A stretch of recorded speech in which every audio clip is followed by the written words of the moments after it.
All right, we're on?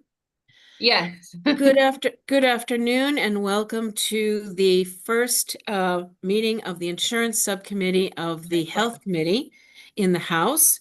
I am Bonnie Cullison. I serve as chair of this subcommittee. I want to thank you for being here today to participate in the discussion and voting on 4 bills that we are going to be talking about today. These are all departmental bills from the Maryland Insurance Administration. We, just so that everyone knows, are reminded, the way that you can let me know you would like to participate verbally, so you want to ask a question or provide some information or respond to something, please use the raise hand function in on the Zoom to do that. And I will recognize folks. I will recognize committee members first, and then I'll recognize others in the order that I saw them. So thank you all. With that, we are going to start with HB 273.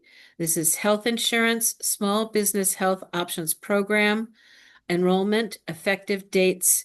And I'm going to go to Lisa Simpson, who is our committee counsel, to briefly describe what the bill does. This departmental bill aligns Maryland health insurance law with existing federal regulations by altering the effective dates of enrollment in a small business health options program exchange plan for individuals who enroll during a special enrollment period. Thank you. Is there someone from the Maryland Insurance Administration who would like to address this bill? I think I saw Mr. Cooney or Ms. Coy. Mr. Cooney? Hi, thank you, Madam Chair. Yeah, so I'm happy to answer any questions about this bill. This is a really straightforward bill. It just essentially conforms existing language we have in statute related to effective dates for special enrollment periods to more consumer-friendly requirements that appear in federal regulations, similar to the conformity bill we used to put out every year. And that's really all this bill is doing, but happy to answer any questions. Okay, thank you. Do committee members have any questions? Move the bill. Okay, I have a motion. Do I have a second? Second. I have okay, thank you. Any Second. discussion on the bill? Seeing none. Those in favor of the bill, please say aye. Aye. Is there Aye. any? Aye. Thank you. Is there any opposition to the bill? Seeing none, the bill passes unanimously. Thank you. We'll move to House Bill 275. This is Medicare Supplement Policies Issuance Requirements. Another departmental bill. Lisa, want to tell us what it does? This bill requires an insurance carrier that issues Medicare supplement policies in Maryland to issue such policies to individuals that meet specified criteria by establishing 2 63-day special enrollment periods. Okay, thank you. Mr. Cooney, do you want to say any more about it? I don't have anything specific to add, but Associate Commissioner Dorn is really our expert on this one. So Patty, was there anything you would like to add?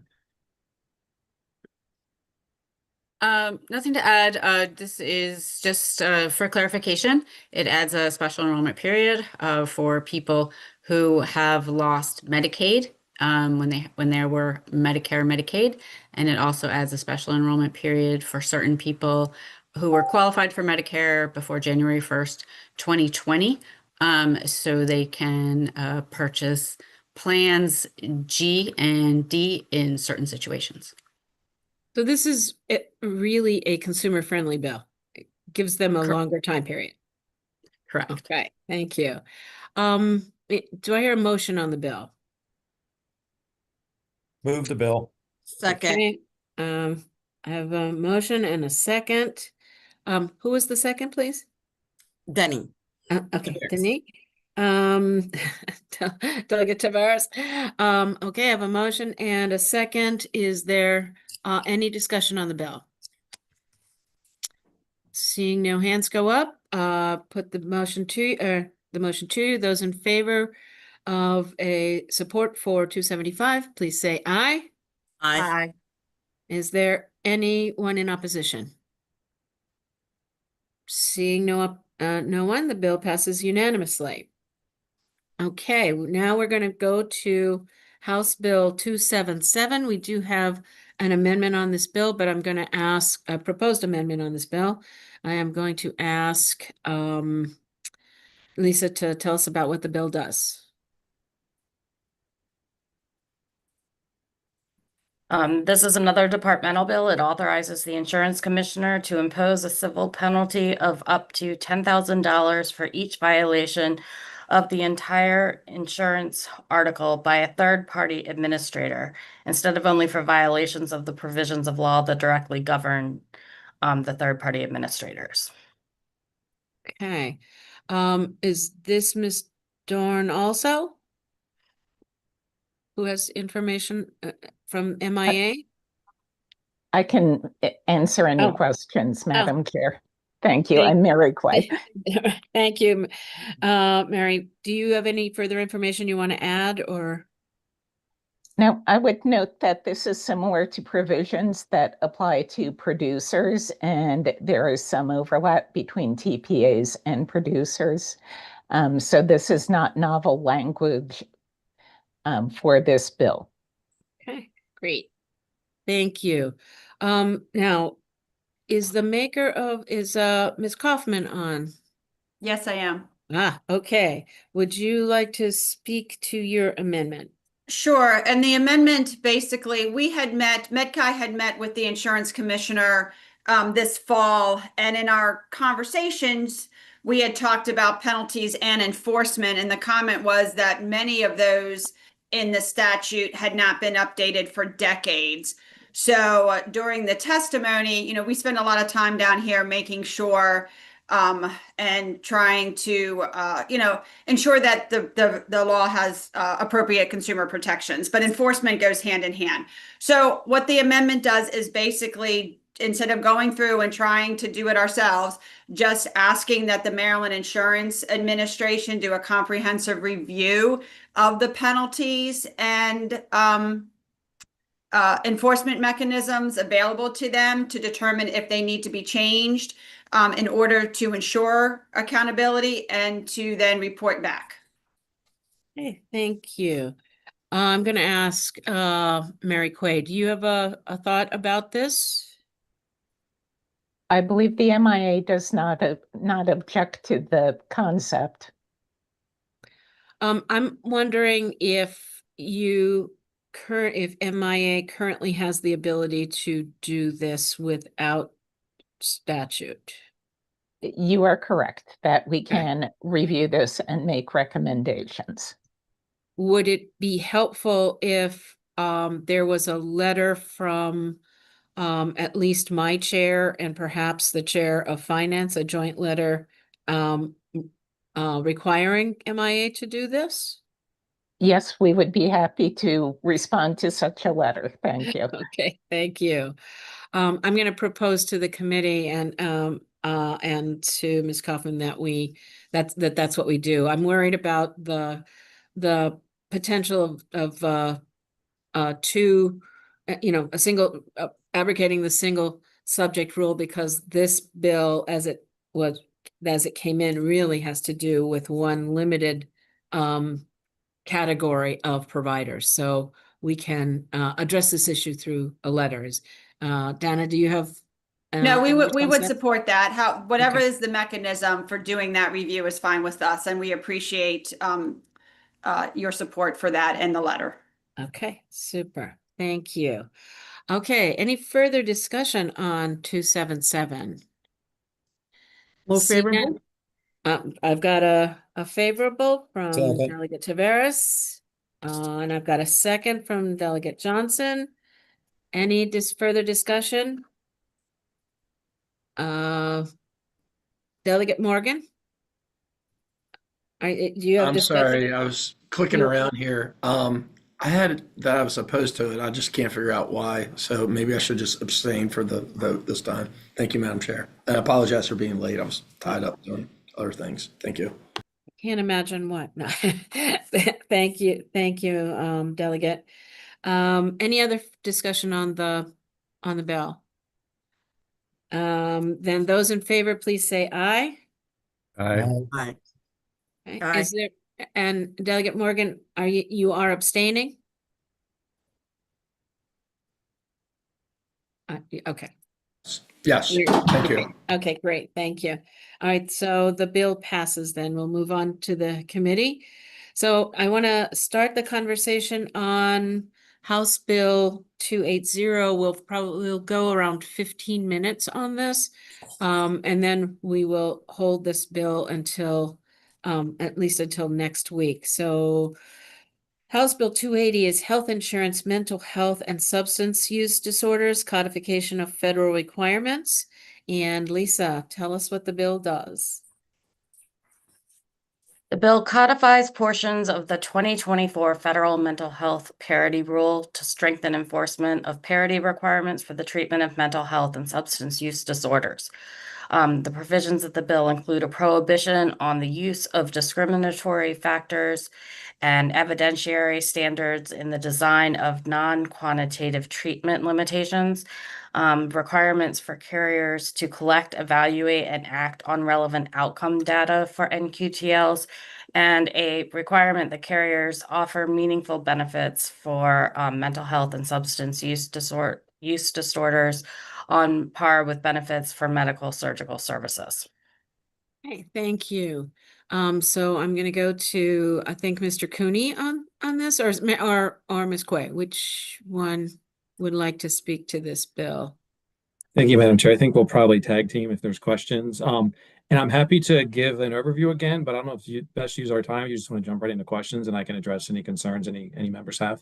Okay. I think that's fair. So I'm going to open it up. Are there questions from the committee at this point? All right, I don't see any hands go up. So then let me invite others who have information about this bill, questions, or information that they'd like for the committee to have as we deliberate and over this. I see Matt Celentano. Thank you, Madam Chair. Matt Celentano on behalf of the League of Life and Health Insurers of Maryland. I think that the carriers have a variety of questions, I think mostly for the MIA on this bill moving forward and the continued sort of collaboration on parity. And I think I have three main questions, but probably might require some follow-up. So I don't know if it's for Associate Commissioner Cooney or Associate Commissioner Quay, but we've had a variety of discussions with the MIA about this bill, obviously, and it's sort of been relayed that we didn't think that it would change all that much to what the carriers had to present to the MIA for compliance. And I guess my first question is, as this has been sort of a challenging place for both the agency and the carriers to get progress made, and I think that both sides have certainly made progress, but what do you expect to be sort of the most challenging sort of pain points as we move forward with this particular legislation that would be added on top of regulations that have been a back and forth? So I guess I'd start with that question.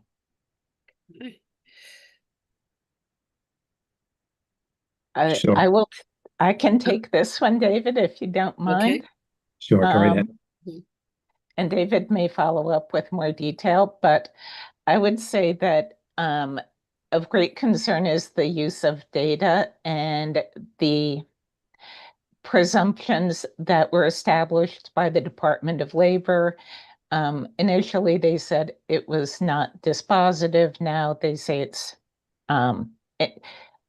more strongly indicative of a problem.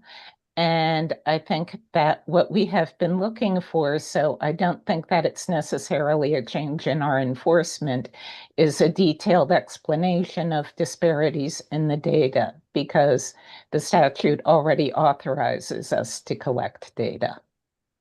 And David, did you have any other points? No, I think I agree with you. The data is the biggest issue. As you said, we already have authority to ask for the data, but we've experienced carriers not certainly not proactively, and even after some outreach, not giving very thoughtful explanations for some of the data disparities we've seen. So I think in this bill, the fact that it really affirmatively requires those explanations be provided should be very helpful. Okay.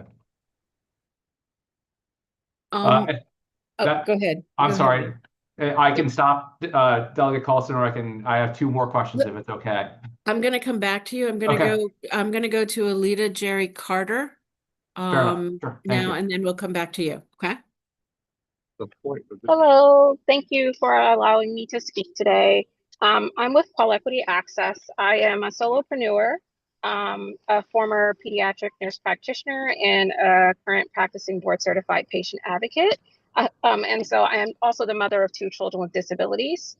So I just wanted to provide, or I guess pose a question in terms of, one, I think that this bill is great. Anytime there is legislation that is willing to close some of the gaps that exist between federal statute and state statute, I think that it's a great opportunity that legislators are bringing forth.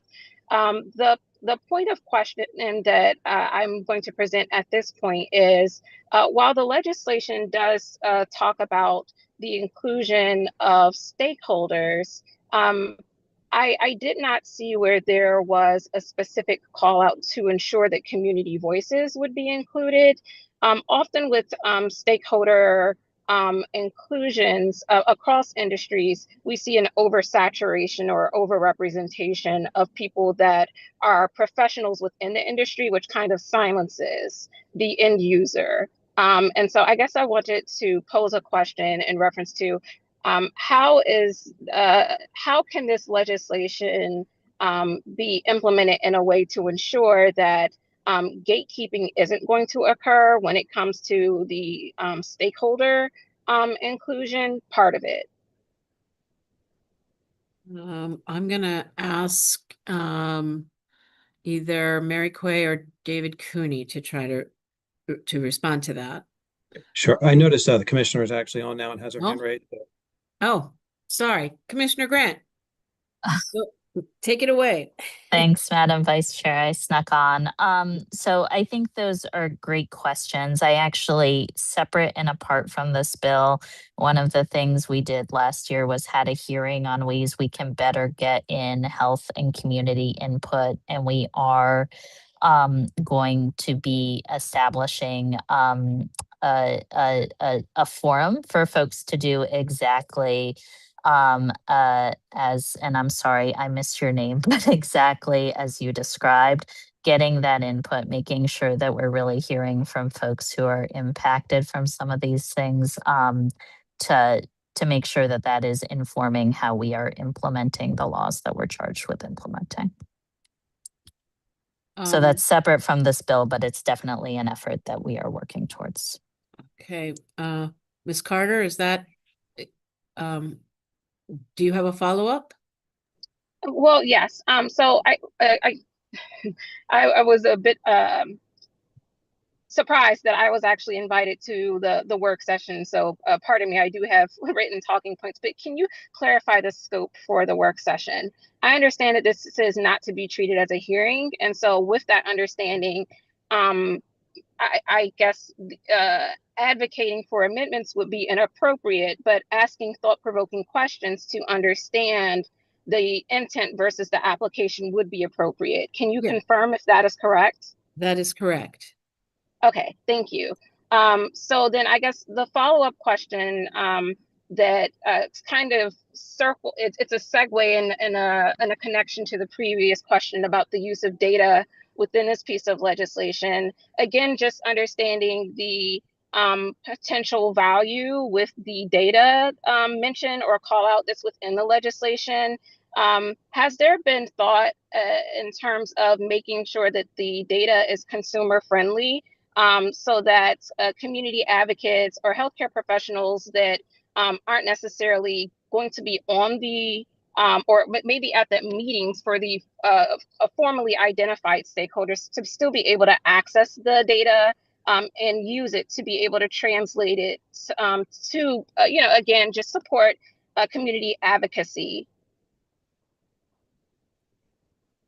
Commissioner, do you want to? Yeah, thank you so much, Ms. Carter. Those are all like great and really important questions. So just the data that we're talking about for this bill, and David and Mary should chime in, is largely market conduct data. The data itself is confidential as we do our investigations.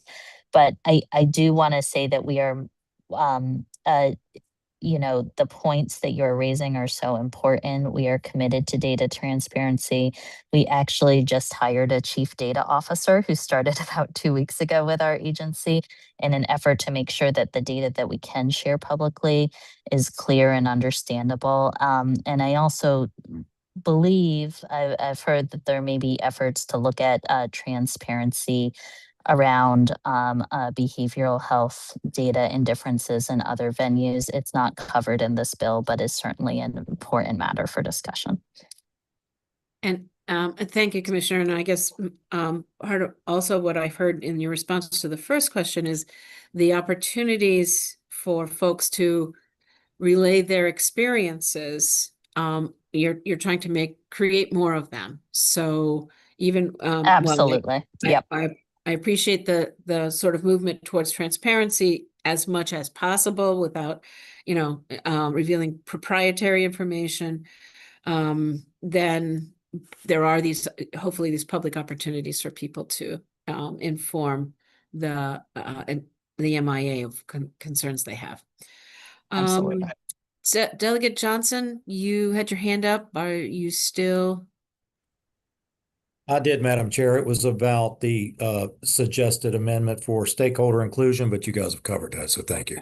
Okay, thank you. All right, so Matt Celentano. Matt, I'm going to go back to you, and because of timing, I'm going to ask you to just give us, you said you had 3 questions.